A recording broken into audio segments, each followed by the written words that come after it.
In the dead of night, on the 19th of July, in the year 64 AD, a fire sparked in the heart of Rome. It began in the merchant shops around the Circus Maximus, Rome's great chariot stadium. Fed by flammable goods and fanned by a strong summer wind, the small flame quickly roared into an inferno. For 6 days and 7 nights, the great fire of Rome raged, consuming everything in its path. When the smoke finally cleared, 2/3 of the world's most powerful city lay in ruins. 10 of its 14 districts were ravaged, thousands were dead, and hundreds of thousands were left homeless, their lives reduced to ash. In the midst of this devastation, one name echoed through the charred streets, a name whispered with fear and fury: Nero. Emperor Nero Claudius Caesar, Augustus Germanicus.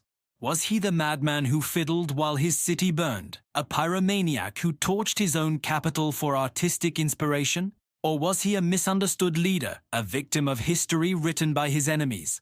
Tonight, we journey back into the chaos and controversy of ancient Rome to uncover the truth behind the emperor and the inferno. When the fire broke out, Nero was not in Rome. He was at his villa in Antium, about 35 miles away. Upon hearing the news, he rushed back to the capital. What he found was a scene of pure pandemonium. The historian Tacitus, our most detailed source, tells us that Nero didn't just watch.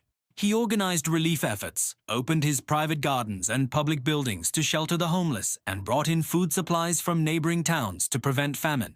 He even personally participated in the firefighting efforts, moving through the dangerous, collapsing streets without his bodyguards.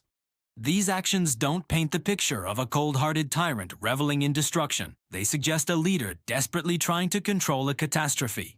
So where did the infamous story of Nero fiddling while Rome burned come from? The word fiddle is an anachronism. The instrument didn't exist yet. The story says he played his lyre and sang about the fall of Troy, comparing Rome's destruction to the ancient epic. But even Tacitus, who was no fan of Nero, is skeptical of this rumor. He notes it as a story that circulated but couldn't be confirmed. The more hostile historian Cassius Dio, writing over a century later, presents it as fact. It was a powerful, slanderous image, one that his political enemies would use to devastating effect. To understand why these rumors took hold, we need to understand Nero himself. He ascended to the throne at just 16, a young man with a passion for the arts, poetry, music, and chariot racing. He saw himself as a grand artist, a performer. But in the rigid, aristocratic society of Rome, these were not considered suitable pursuits for an emperor. The Senate, the old guard of Roman power, viewed his artistic inclinations with contempt. They saw him as decadent, undignified, and unfit to rule. This clash between Nero's artistic ambitions and the Senate's traditional values created a deep and lasting animosity. Nero's reign was also marked by paranoia and brutality. He had his own mother, Agrippina, executed. He forced his respected tutor, Seneca, to commit suicide. His first wife, Octavia, was exiled and later killed so he could marry his mistress, Poppaea Sabina. These acts of personal cruelty alienated him from the Roman elite and solidified his reputation for tyranny. So when the fire happened, many were already inclined to believe the worst about him. They saw a man capable of murdering his own family and thought him more than capable of burning his own city. But why would he do it? The most popular theory, both then and now, was that Nero wanted to clear land to build his magnificent new palace, the Domus Aurea, or Golden House. This was no ordinary residence. It was a sprawling complex of buildings, gardens, and even an artificial lake, covering a vast area of the city that had been destroyed by the fire. The sheer scale and opulence of the project were staggering. It seemed too convenient. He couldn't have built such a monument without clearing the land first, and the fire provided the perfect opportunity. However, the timing is complicated. The fire started in an area far from where the Domus Aurea would eventually be built. It spread unpredictably. It's highly unlikely that even an emperor could have controlled a blaze of that magnitude to perfectly clear a specific plot of land. Furthermore, rebuilding Rome was an enormously expensive undertaking. The fire destroyed valuable property that generated tax revenue for the state. Deliberately causing such economic devastation for a personal building project seems irrational, even for an emperor known for his excesses. Nero's new city plan for Rome was actually visionary. After the fire, he implemented new building codes that were far ahead of their time. He mandated wider streets, the use of fire-resistant materials like stone instead of wood, and ensured buildings had their own water sources. These reforms were designed to prevent another such catastrophe and made Rome a safer, more organized city. But these efforts were overshadowed by the sheer extravagance of his golden house, which became a symbol of his self-indulgence, built upon the ashes of his people's homes. With rumors swirling and public anger rising, Nero needed a scapegoat. He needed to divert the blame from himself onto someone else. And he found the perfect target: a small, secretive, and widely misunderstood religious sect known as the Christians. At this time, Christians were a fringe group in Rome. Their beliefs were viewed with suspicion by the Roman populace. They refused to worship the Roman gods and the emperor, which was seen as both atheism and treason. Rumors spread that they practiced secret rituals, even cannibalism, a gross misinterpretation of the Eucharist. Nero declared that the Christians had set the fire. The persecution that followed was horrific. Tacitus describes Christians being covered in animal skins and torn apart by dogs, or coated in wax and set ablaze to serve as human torches in Nero's gardens. It was a brutal and terrifying display, meant to quench the public's thirst for vengeance.